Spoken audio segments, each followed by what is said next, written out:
अस्सलाम वालेकुम dear students of class 10th। कैसे हो? ठीक हो ना? सभी ठीक है? तो आज हमने लास्ट टॉपिक इस यूनिट का जो हम डिस्कस कर रहे थे, human I and colourful world, इसका लास्ट टॉपिक डिस्कस करने जा रहे हैं। That is scattering of light.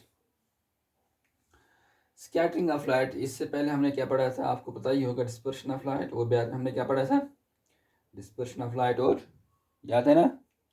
बाद में हमने पढ़ा था, एक तो हमने पढ़ा था इसमें डिस्पर्शन ऑफ लाइट, जो इसका सेकंड पार्ट है कलरफुल वर्ल्ड का, dispersion of light. Dispersion of light में हमने क्या पढ़ा था? उसमें हमने डिस्कस किया था स्पेक्ट्रम। ठीक है ना? दूसरा हमने क्या पढ़ा था? Atmospheric reflection. उसमें हमने कुछ फिनोमेना ऑफ लाइट डिस्कस किए थे, जैसे हमने डिस्कस किया था delayed early sunrise and delayed sunset, and हमने डिस्कस किया था ट्विंकलिंग ऑफ स्टार्स। आज हम डिस्कस करेंगे स्कैटरिंग ऑफ लाइट। इसमें हमने फिर डिस्कस करना है कि जो आसमान का रंग ब्लू क्यों है, और कुछ चीज़ें हमने पढ़नी है। चलो हम स्टार्ट करते हैं आज स्कैटरिंग ऑफ लाइट। देखो स्कैटरिंग ऑफ लाइट क्या होती है? स्कैटरिंग ऑफ लाइट सिंपल ये होती है, it means to throw light in various to throw light in various random directions. ठीक है ना? मतलब कौशल पे अगर वनो लाइट हूँ छकरावन इन मुख्तलिफ डायरेक्शन में लाइट हूँ छकरावन इन रैंडम डायरेक्शन, इन मुख्तलिफ डायरेक्शन में इन रैंडम डायरेक्शंस, तथ वन स्कैटरिंग ऑफ लाइट। ठीक है? Scattering of light, that is known as, that means scattering means to simply, what it means, it means simply to throw light in various random directions. ठीक है? तो चूंकि ऐसी पाई हो ऐसे यूतः ना लोग ऐसे पाई उस लाइट है कि वाइट लाइट ऐसित वाइट लाइट या है कि of different colour, light of different colors. It can explain कि use white light sheet is made up of 7 different lights of different colors. यहाँ हम different lights of different colors, 7 lights of different colors. This is scattering of light. This is white light as such. This white light आद गए scattering. ठीक है? As such means white light हिक such scattering is as such. या यह है कि scattering of light गए individual light of different colors. For example, it can explain VIBGYOR. Violet, indigo, blue, green, yellow, orange, red. Aman different colour है गए अलग अलग है अमन डिफरेंटली गए स्कैटरिंग। ठीक है? समझ आ गई? इथे कन हेको वुचित यथ यूनिटस में वुचित कि यूस ये in will explain why the colour of the sky is blue. ठीक है? हम चीज करो वो डिस्कस, लेकिन अम ब्रो करो हम चीज डिस्कस, या वो ब्लू लाइट अत क्या स्कैटरिंग ज्यादा, रेड लाइट अत क्या स्कैटरिंग कम गम, हम सारी चीज करो डिस्कस। और अम ब्रो करो हम चीज डिस्कस, करो गो discuss Tyndall effect. Tyndall effect अम ब्रो तो बोल नाइन्थ में सर्वे पोर्म टिंडाल इफेक्ट केमिस्ट्री में पूरा कर सॉल्यूशन कत यूनिट्स में discuss Tyndall effect. Tyndall effect क्या गो? Tyndall effect go simply, Tyndall effect is scattering of light by the particle in its path. Scattering of light by particles in its path, it's known as Tyndall effect. That means light यहून छिकरावन यून छिकरा light किस कहीं छिकरा आप ये scatter ये light travel करा इनकिस paths मज अम वत मज ये लकड़ लकड़ small particles are different nature, ये लाइट छिकरान ये स्कैटर गसा। ठीक है? यह लाइट यून छिकरावन यून ये ट्रैवल कर अमकिस पाथ मज पार्टिकल्स तमो छिकरन तथ वन टिंडाल इफेक्ट। तिकाज यह कोर साइंटिस्ट टिंडाल तमी कोर डिस्कवर तम सदिस नावस पे वन अत टिंडाल इफेक्ट।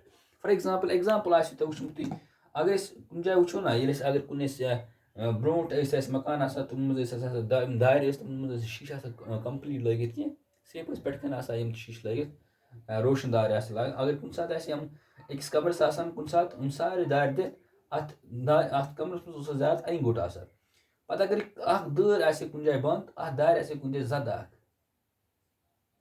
स्मॉल ओपनिंग अगर यम जद मंज लाइट आचा तुम हेकि वुचित लाइट अम मंज अंदर अचान युथ अंदर अचान यूता यूता यूता यूता ये लाइट अंदर छ आसान त्यू त्यू छ यवान छिकरान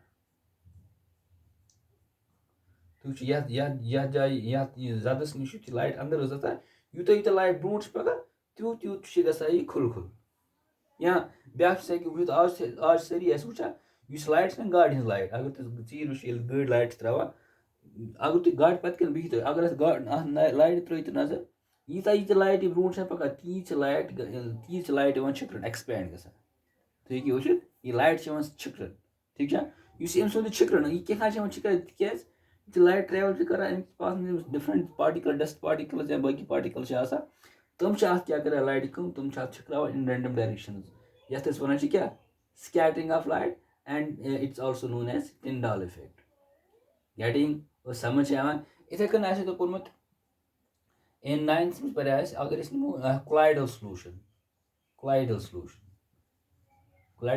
क्या कोलाइडल सॉल्यूशन यथ मज particle size more than that of the true solution and यह कोलाइडल पार्टिकल साइज यूत कि यह अगर इम कोलाइडल सॉल्यूशन फॉर एग्जांपल अगर यह जाए कंटेनर निमो ठीक है यह 9th में वुचमुत अत में दिमो सॉल्यूशन कुछ सॉल्यूशन अत में दिमो सो सॉल्यूशन यथ में क्या कोलाइडल दैट मीन अत में पार्टिकल आसन अत सॉल्यूशन तम आसन तीत बड़ कि तम हेकन अत अगर इम कोलाइडल सॉल्यूशन मज करो लाइट पास फॉर एग्जांपल ये चाहे निमो बैटरी पत करो त्रो ये लाइट ठीक है तुम वो युथि तुम ये लाइट त्रो तुम वो लाइट युथि ब्रोकन ब्रोकन ट्रेवल कर तुम वो कि अम सुंद यह लाइट हज पाथ यह गई विजिबल कि अस बास यह लाइट अमिच पाथ गई विजिबल अस बास यह लाइट ब्रोह ट्रेवल कर एक्सपैंड ठीक है अत बन यह कून इत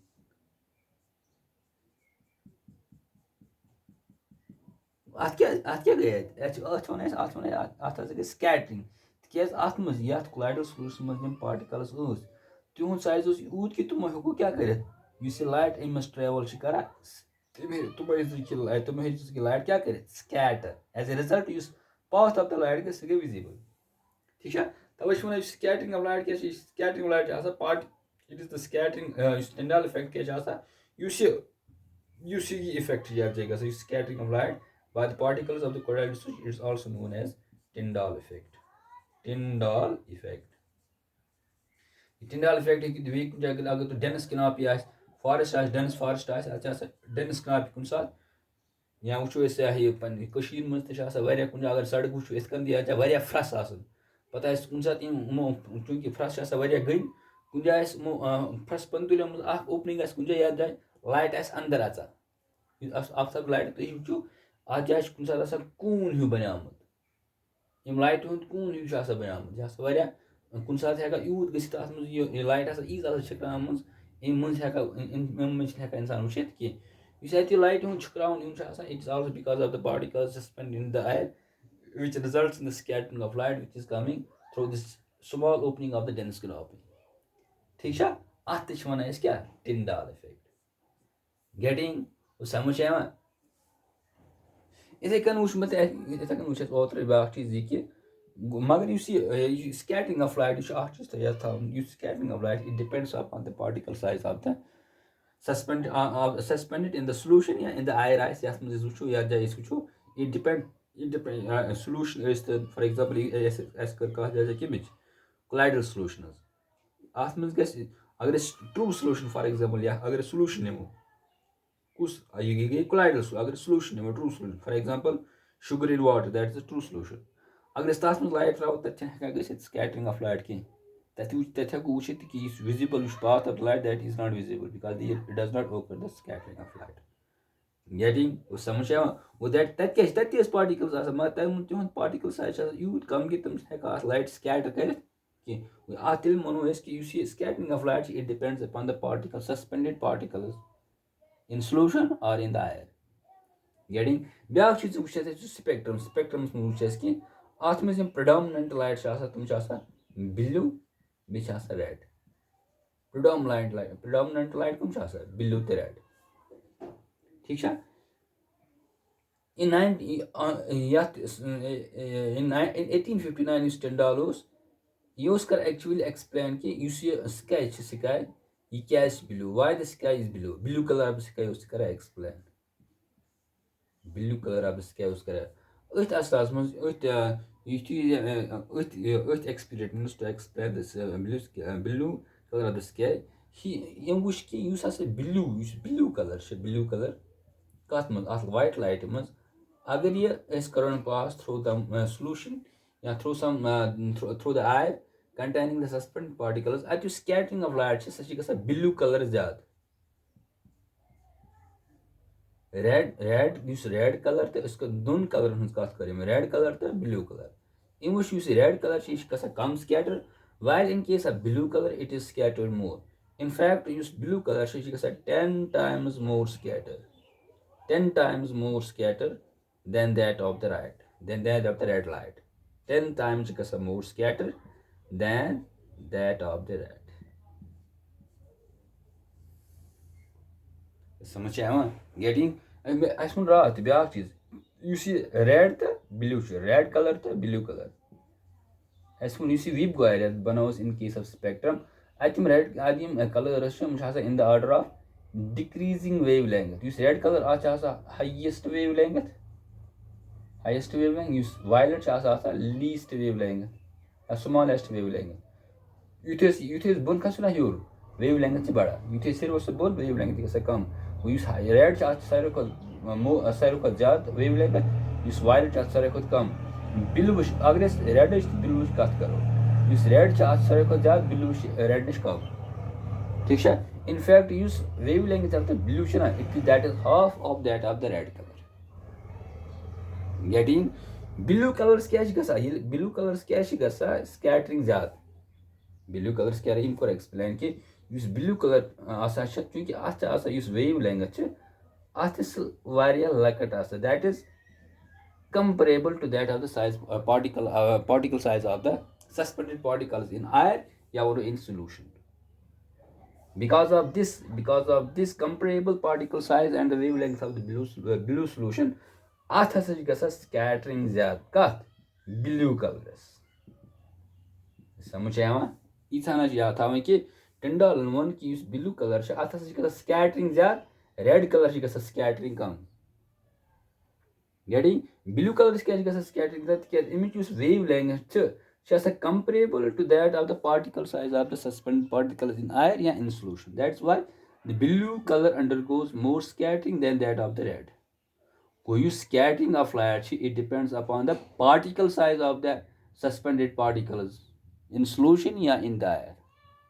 Getting यूत थो याद कि ब्लू कलर अत स्कैटरिंग तमिच वेव लेंथ कम wavelength comparable to that of the particle size तवज more scattering than that of the red. Inshallah subus kucho है कि scattering how it depends upon the particle size. Getting समझ आया आज के लिए इतना काफी है. Thank you very much.